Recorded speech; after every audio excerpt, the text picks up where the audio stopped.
¿Qué tal? Muy buenas tardes. Bienvenidos a este espacio que es una colaboración entre la plataforma de Agenda MX y la Dirección de la Comunicación de la Ciencia de la Universidad Veracruzana. Yo soy Alexa Mendoza, soy bióloga egresada de la Facultad de Biología de la Universidad Veracruzana y estudiante del posgrado en el Instituto de Ciencias Marinas y Pesquerías, también perteneciente a esta casa de estudios. Y me da muchísimo gusto tenerlos por acá en otro programa más de ¿Qué te cuento? Ojalá que si andan navegando por su red social favorita y se encuentran con esta transmisión, se animen a quedarse durante todo el programa, porque en esta semana te vamos a contar sobre un tema que nos va a hacer recordar sabores inigualables, oigan, que con tanto cariño nos compartían nuestros abuelos y abuelas, y platicaremos del por qué hemos dejado algunos platillos en el olvido. El tema del día de hoy, por eso, será Sabores de los Abuelos, una dieta al rescate de la salud. Y para contarnos sobre este tema, tendremos a nuestra invitada de honor, la doctora Yuribia Velázquez Galindo, del Instituto de Antropología UB Jalapa. Y bueno, además tendremos diferentes secciones, como cada semana tendremos la sección de Y esto también es ciencia, seguida de la sección de entrevista, posteriormente la sección de Te cuento mi ciencia, para finalizar. Así que bueno, vamos a comenzar, no sin antes irnos con un anuncio súper rapidísimo, porque adivinen qué, del 20 al 24 de diciembre se van a estar transmitiendo 6 programas en colaboración con Veracruz Agropecuario y la Dirección de Comunicación de la Ciencia de la UB. Entonces van a ser programas pues bien interesantes que seguramente les van a dejar mucho que aprender. Así que vámonos con este comercial. Conocer el campo de Veracruz sí que tiene su ciencia. Por eso te invitamos a recorrerlo con Veracruz Agropecuario y la Dirección de Comunicación de la Ciencia de la Universidad Veracruzana, en una serie inédita de 6 programas que se transmitirán del 20 al 24 de diciembre a las 19 horas a través de Radio Más y TV Más. La ciencia tiene un gran campo, nuestro estado también.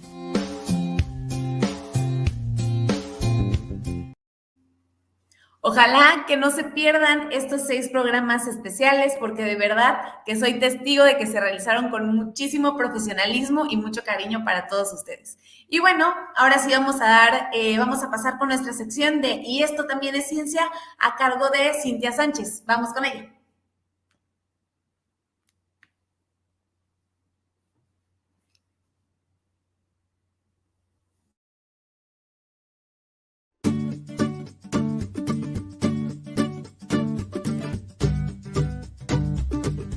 ¿Cuántas veces al día te enojas? ¿Cuántas veces al día sientes ira, tristeza, angustia? ¿Qué haces cuando esas emociones llegan a ti? ¿Te invaden?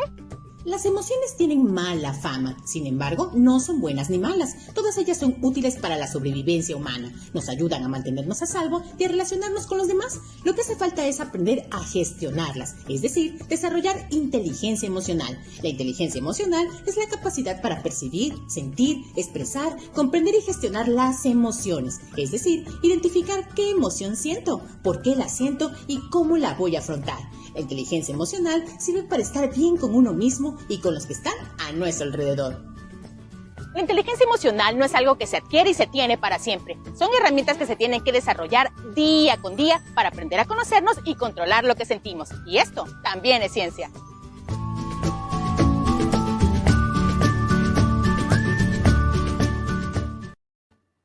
Muchísimas gracias a Cintia Sánchez por otra cápsula de Y esto también es ciencia. Y bueno, ahora sí vamos a pasar con nuestra sección de entrevista. Te recuerdo que esta semana, el día de hoy, te tenemos el tema de Sabores de los Abuelos, una dieta al rescate de la salud. Y nuestra invitada especial es la doctora Yuribia Velázquez Galindo del Instituto de Antropología. Les voy a contar un poquito sobre su semblanza para recibirla. Ella es licenciada y maestra en Antropología Social, así como doctora en Historia y Etnohistoria por la Escuela Nacional de Antropología e Historia. Es investigadora adscrita al Instituto de Antropología y docente en la Facultad de Antropología de la Universidad Veracruzana. Es miembro del Sistema Nacional de Investigadores Nivel 1 y ha realizado investigación en poblaciones de origen indígena durante más de 20 años. Ha participado en eventos académicos a nivel nacional e internacional. y publicado capítulos en libros colectivos, siendo el más reciente el titulado Porque venimos a este mundo a ayudarnos, construcción social de la persona y transmisión cultural entre los nahuas, así como artículos en revistas de reconocido prestigio como La comida de pobre, relaciones de poder, memoria, emociones y cambio alimentario en una población de origen indígena. Bueno, sus líneas de investigación abarcan la antropología, el desarrollo y políticas públicas, así como las dinámicas culturales en poblaciones de origen indígena, la cosmovisión y la etnomedicina, y también la antropología de la alimentación. Qué interesante, ¿no? Bueno, vamos a enlazarnos con ella para platicar sobre el tema del día de hoy. ¿Qué tal, doctora? Muy buenas tardes, ¿cómo está? Muy bien, Alexa. Agradezco muchísimo la invitación para platicar en esta ocasión. No, nosotros estamos muy agradecidos porque pues haya tomado el tiempo para hablarnos un poquito sobre este tema que creemos muy interesante e importante también rescatar pues lo que son nuestras tradiciones a través de algo tan pues apreciado que es la comida, ¿no? Por los mexicanos. Entonces voy a hablar un poquito sobre el tema que vamos a desarrollar y luego vamos a empezar con las preguntas, ¿vale? Ok, pues decidimos hablar sobre este tema porque yo creo que todos tenemos algún recuerdo de aquellos platillos tan especiales y sabrosos que preparábamos tradicionalmente en familia, ¿no? Principalmente los abuelos y las abuelas, en los que se incluían diversos ingredientes tradicionales de nuestra región. Sin embargo, esta tradición gastronómica ha empezado a quedar en el olvido poco a poco y al punto de que muchos jóvenes y niños incluso ya no conocen muchos de estos ingredientes tradicionales tan ricos que son, ¿verdad? Entonces, bueno, la primera pregunta que quisiera hacerle es, ¿cuáles son aquellos alimentos, ingredientes o platillos tradicionales que se han ido reemplazando dentro de la comida mexicana? Sí, bueno, primero que nada, Alexa, hay que entender que la comida mexicana tiene una base y esa base son los productos que se cultivaban en la milpa. Sí, la milpa es un sistema productivo que es un policultivo en realidad. Se siembran juntos el maíz, el frijol, la calabaza y el chile. Y la riqueza de estos productos es que los podemos consumir en diferentes etapas de su maduración, ¿sí? Podemos consumirlos. Hay tradiciones, de hecho, aquí en Veracruz, en la que se consume el maíz en flor, por ejemplo, el frijol en flor, ¿sí? La flor de calabaza, bueno, pues todos la conocemos. Claro. Y se van consumiendo en diferentes fases, desde la flor, algunas hojas tiernas, sus frutos tiernos, ¿no? Como el elote, la calabacita, el ejote, ¿no? En el caso del frijol, ¿sí? Pero a estos elementos básicos se le combinan otros, ¿no? Como el chayote y sobre todo plantas vinculadas a los diferentes entornos. Entonces, la dieta básica, podemos decir, de todos los mexicanos es el derivado de la milpa y las cocinas regionales articulan otro tipo de productos que están más vinculados a su ambiente, ¿sí? Y aquí hay una cosa bien importante, es que nuestros abuelos no acostumbraban tanto a comer la carne, ¿sí? La carne de los cunos como de los cerdos viene cuando llegan los europeos. El consumo de proteínas se hacía fundamentalmente a través de semillas. El cacahuate, la semilla de calabaza, ¿sí? Que si nosotros la analizamos nutricionalmente, tiene una gran cantidad de proteínas y son muy sanas también. Eso no quiere decir que no comieran carne, pero comían alimentos de caza fundamentalmente y bueno, los animales domésticos que eran, por ejemplo, el guajolote, ¿no? Ese era tradicional de por acá. Y bueno, yo me acuerdo estos alimentos... Perdón, adelante. No, dime. Digo que yo me acuerdo cuando era pequeña que acompañaba a mi abuela a los mercados y siempre había señoras vendiendo guajolotes, estaban vivos y los amarraban a todos. Sí. Pero sí, me acuerdo. Sí, estos animalitos... No los hay. Sí, así es. Estos animalitos tienen menos grasa. Todos los animales que se crían en casa no tienen tanta grasa como los animales de granja, que ya utilizan alimentos industrializados y demás. ¿Sí? Entonces, son un poco más saludables, si lo queremos ver de esa manera. Sí, claro. Sí, fíjese qué importante, hablando sobre un poco del reemplazo que hay, todos estos alimentos que usted nos está mencionando, pues podemos pensar que para todos son muy populares o que todos los hemos comido, ¿no? Pero yo le comentaba cuando hablábamos del tema que tengo algunos estudiantes de secundaria que les he preguntado, por ejemplo, que cuál es su comida favorita y no me doy cuenta que no conocen muchas de estas variedades, ¿no? No conocen, por ejemplo, las grandes variedades que hay de hongos, como lo mencionábamos, o grandes variedades también pues de otras semillas, ¿no? Y muchas cosas que podríamos decir que por vivir en México, pues son algo que consumimos todos. Sin embargo, sí veo que hay cierto reemplazo, pues de los ingredientes tradicionales o de la milpa, como usted bien lo dijo, ¿no? Sí, una gran pérdida de variedad, eso es lo que ocurre, Alexa. O sea, podemos llegar a conocer el frijol negro, ¿no? Pero hay un montón de tipos de frijol, ¿no? Que ya no se están consumiendo. Y lo mismo ocurre con los maíces, o sea, hay una increíble variedad de colores de maíces que ya no se consumen, o sea, y esto nos implica una pérdida.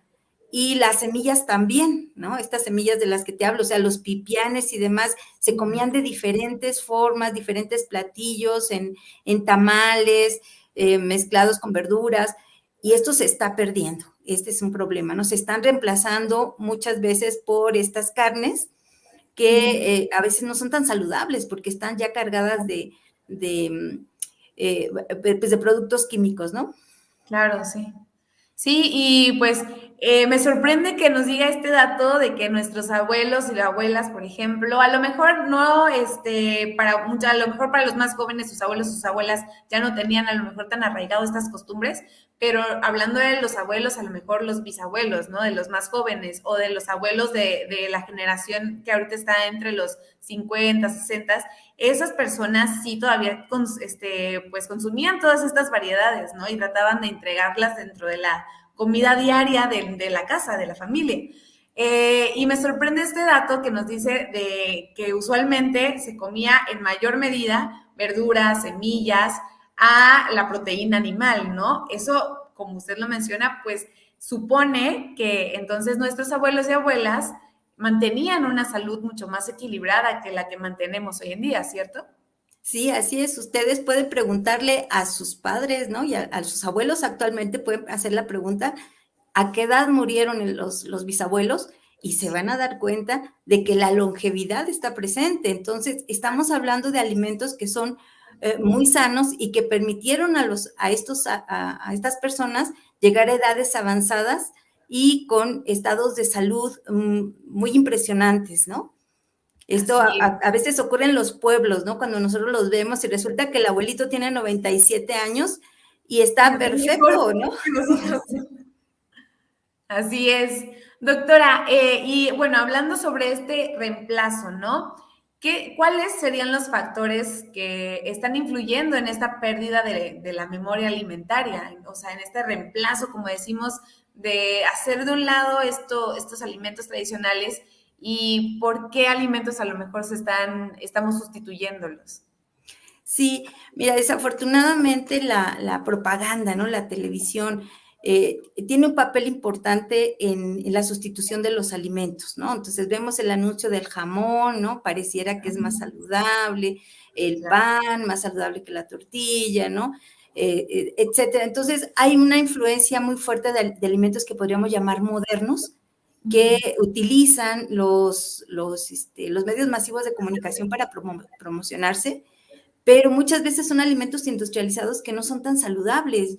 Recuerden que tienen que, para no perder su frescura, tienen que ser adicionados, ¿no? Con muchísimos químicos, conservadores, etcétera, que hacen que el alimento se mantenga estable y no se eche a perder con el tiempo. Pero finalmente son químicos que están afectando nuestra salud. Y es multifactorial, o sea, hay muchas causas de por qué hay también como una valoración mayor a este tipo de alimentos que al consumo pues de la flor de calabaza, ¿no? Del chayote. Hay una valoración mucho mayor hacia otro tipo de alimentos. Así es, pero Sí. también... De hecho, hay quienes Adelante, Dime, adelante. dime. Es que creo como que se nos traslapó un poquito la señal, pero adelante, adelante. Sí, sí, entonces todos estos elementos juegan y las personas pues van dejando de lado los saberes propios y esto es un problema serio, porque nosotros a través de los estudios nutricionales se ha demostrado justamente que los alimentos que mantienen nos mantienen más saludables son los que menos intervenidos están por la mano del hombre, ¿no? Por la industria. Y esta es una riqueza de los alimentos que tenemos cerca, o sea, que la gente lo cultiva muy cerca, ¿no? Jalapa es un lugar privilegiado porque es una ciudad intermedia. Hay lugares que todavía cultivan y que nos llevan los alimentos frescos y sin intervención, ¿no? Entonces podemos nosotros utilizarlos y aprovechar, ¿no? Esta gran riqueza, pero sí tenemos que ser conscientes de la influencia que tienen estos alimentos modernos en nuestra vida diaria, ¿no? Así es, doctora. Esto me surge otra pregunta rápida. Entonces, me imagino que debe ser mucho mejor consumir alimentos, por ejemplo, que encontramos en mercados locales que los que encontramos en supermercados, ¿cierto? Por justamente Así es. esta propiedad natural que tienen. ¿No es así? Sí, sí, así es. Y bueno, el hecho de consumir esos alimentos que se ofrecen en los mercados, bueno, no nada más nos beneficia a nosotros, a nuestra salud, sino que también beneficia mucho las cadenas productivas, ¿no? Las personas que lo cultivan pueden ellos también obtener beneficios de la venta de sus productos. Entonces, de esa manera fortalecemos y apoyamos la economía de los grupos cercanos, porque bueno, como les diré, el supermercado, bueno, es a nivel internacional, ¿sí? A veces, no sé si se dan cuenta, tenemos la piña que nos llega a Veracruz, bueno, aquí a Jalapa, pues es deliciosa. Y vamos al supermercado y se compra una piña que viene de otro país, ¿no? Sí. Entonces, hay mayor cercanía con estos productos y creo que, bueno, deberíamos de aprovecharlo, ¿no? Además, las frutas, verduras de temporada, son muy baratas en estos momentos. Así es, sí, hay que aprovechar. Ojalá que el público que nos esté viendo pues se anime también a tomar estos pequeños hábitos que realmente hacen la diferencia. Y bueno, también quería preguntarle en relación a esto, hablando de que hay a lo mejor un cambio en las propiedades o los beneficios que nos pueden dar este tipo de alimentos tradicionales en cuanto a la salud, por ejemplo. En otros niveles, por ejemplo, el nivel cultural, el ambiental y aparte, pues obviamente el nutricional, ¿cómo afecta este reemplazo o esta sustitución de alimentos pues tradicionales con alimentos pues ahora que están más de moda de los del supermercado, que hacen las grandes empresas a lo mejor, ¿no? Sí, mira, una de las desventajas, ¿no? Que tiene, por ejemplo, el supermercado, en relación al mercado, por ejemplo, es que los supermercados son empresas internacionales, ¿no? Es la industria alimentaria. Entonces, para poder comprar la cantidad de manzanas, vamos a suponer, ¿no? Que vende el supermercado en muchos países, se tienen que desplazar cultivos locales. Entonces se siembran muchísimas manzanas en lugares que a lo mejor estaban eh, ecológicamente más adecuados para sembrar otra cosa. ¿Sí? Entonces Claro. estos cultivos masivos hacen que haya una devastación ambiental. ¿Sí? El otro problema, bueno, pues también, ¿no? Estos consumos de la carne, por ejemplo, que viene procesada, que también para producir 1 kilo de carne, pues hay una cantidad tiene un impacto ecológico muy fuerte, ¿sí? Hay algunos estudios, ¿no? De cuántos litros de agua se necesitan para producir 1 kilo de carne, ¿no? Sí. Entonces, tenemos una problemática ambiental por estos cultivos masivos y por estas crías masivas de animales que que están afectando el ambiente y que si nosotros recuperáramos estos modelos alimentarios, podríamos tener un efecto mejor en nuestro ambiente. Eso por un lado, dejando de lado,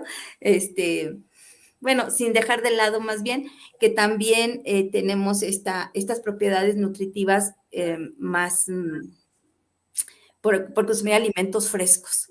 ¿sí? Y bueno, la parte cultural también tiene que ver con que reconozcamos que somos herederos de una tradición alimentaria propia, ¿sí? Y que no es nada más algo que se inventaron, o sea, tenemos años y años, siglos, ¿no? de un consumo de alimentos que han probado su eficacia a través del tiempo. Estamos hablando de alimentos que a partir, ¿no? de ver a estos abuelos, esto que les decía, las edades en las que mueren, el estado de salud que tienen, ¿sí? Nos muestra de manera efectiva que son alimentos valiosos.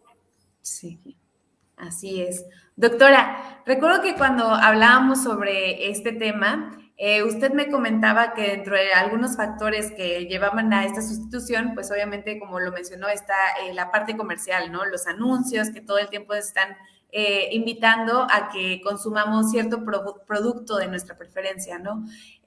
Sin embargo, por ejemplo, en comunidades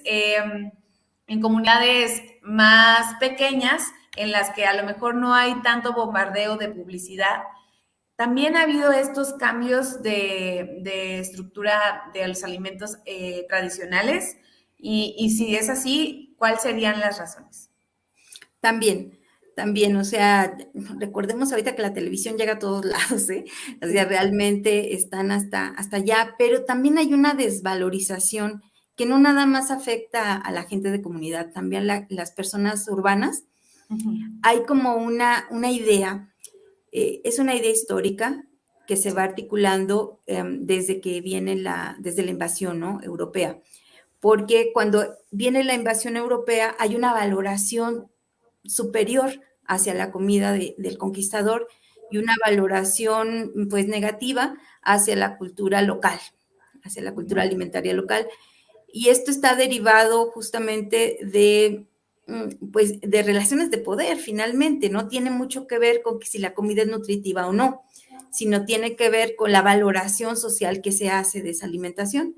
Entonces, por mucho tiempo la comida indígena fue desvalorizada porque las personas de los pueblos, las personas indígenas tenían pues una deficiente nutrición.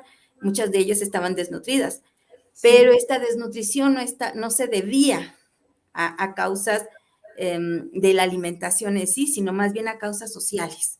Y esto a veces se sigue replicando. Entonces, Totalmente.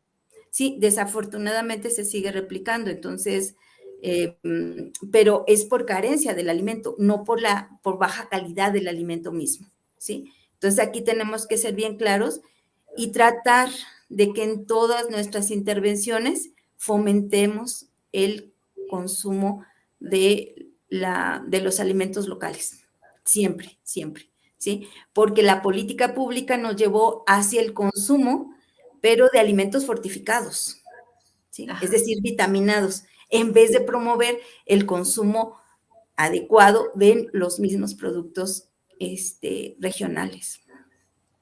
Así es, qué importante. La verdad es que pienso que este tema debería tener mayor difusión Yo porque también. muchas veces estamos como en automático, ¿no? También creo que el modo en el que vivimos tan acelerado de cierta manera, que nos invita a comer pues estas comidas rápidas, el fast food que le llaman, ¿no?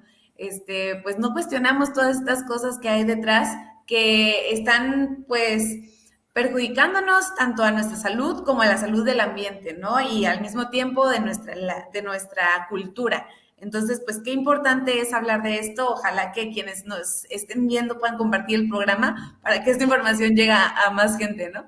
Y bueno, por último, quisiera preguntarle de qué manera nosotros podríamos empezar a recuperar estas tradiciones y que se conserven tanto, pues, salvarlas, como quien dice, recuperarlas en nuestro presente y que perduren en otras generaciones. ¿Cuál sería, pues, cómo podríamos hacernos cargo de ese reto tan difícil? Sí, mira, hay una cosa que es importantísima y que de verdad, invito a todo mundo a que lo haga. Cuando vayan al mercado y vean las plantas que venden y no saben cómo se usan, o los hongos, ¿sí? Toda esta riqueza impresionante, acérquense y pregunten, ¿sí?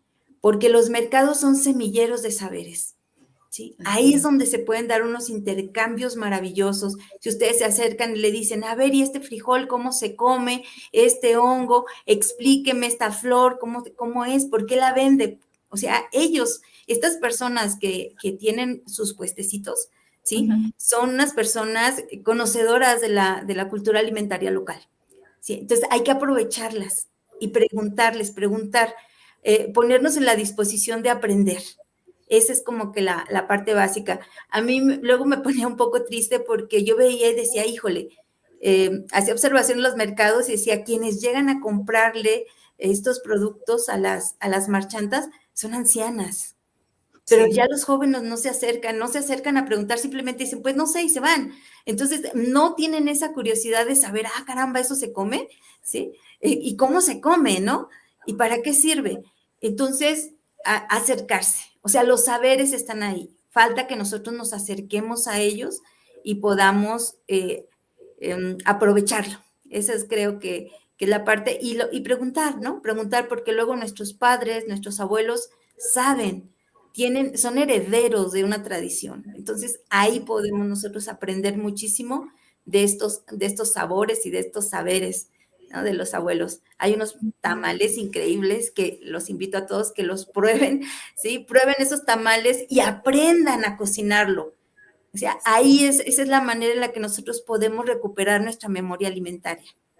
Sí. Así es, pasar como esos sabores de que nos tocaron a nosotros todavía, pasárselos también a las futuras generaciones, ¿no? A lo mejor a nuestros hijos, a nuestros sobrinos, primos, compartir eso también en familia, porque como usted dice, pues vamos replicando esa cultura y esas tradiciones, ¿no? Entonces, hacer que eso perdure, porque esa, como decía usted también cuando hablamos, me gustó mucho que me compartiera eso, no nada más está el gusto en los sabores, ¿no? Sino también en esa convivencia que se hace con nuestros seres queridos y cuando se hace esa compartición de tantos saberes, de tantas comidas, de tanta cultura, ¿no? Entonces, pues, muchísimas gracias, doctora, por compartir esta información con nosotros.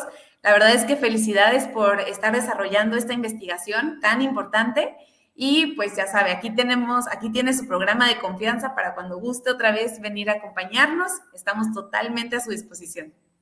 Muchísimas gracias, Alexa, y ojalá que así sea. Nos vemos. Muy honrada en haber participado con ustedes. Hasta luego. Gracias, doctora. Hasta luego. Que tenga buen día. Oigan, pues esa fue nuestra sección de entrevista. Esperemos que les haya gustado mucho y que se animen a compartir esta información. Y bueno, a continuación vamos a pasar con nuestra sección de Te cuento mi ciencia. Esta vez es el turno de Fernanda Guzmán Resino, de la Maestría de Ciencias en Tecnología Energética. Vamos a ver qué nos preparó.